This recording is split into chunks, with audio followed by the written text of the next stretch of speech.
शाम वरी बटालूं, सुबह जो बटालूं, मंझंदि जा बटालूं, शाम जो बटालूं। मार्केट में भला ॿी का सब्जी कोन्हे छा? बस यार।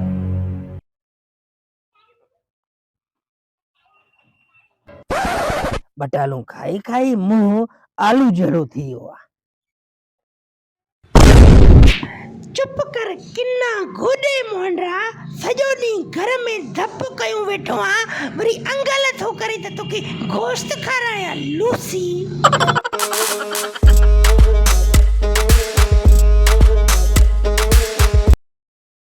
हेलो हेलो कासिम काथे हैं?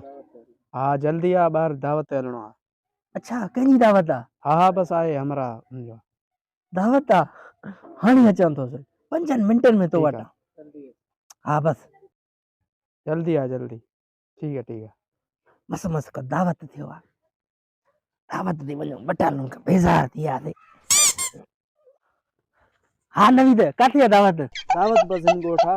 अच्छा होॾे आहे। हाँ हलूं हाँ मां तयार थी आहियो हा। मस मस को दावत थियो आहे। बाकी छा तोखे कीअं ख़बर पई दावत आहे?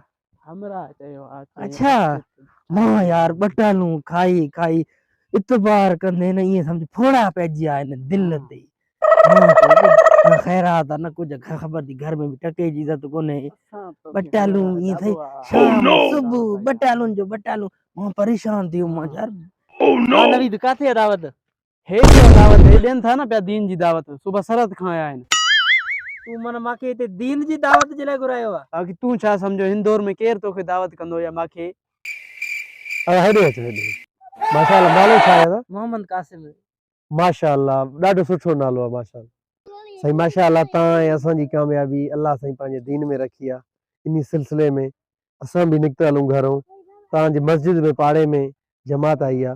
हलो ॻाल्हियूं उन जूं ॿुधो इनशाअल्लाह तव्हांखे ई फ़ाइदो थींदो, तव्हांजे ॿारनि बचनि खे ई फ़ाइदो थींदो। ऐं फ़ैसिलो तव्हां कयो हिन सां। मूंखे फ़ोन कयईं घर बटालूं जी भाॼी हुई। फ़ोन कयईं अचो दावत ते हलूं।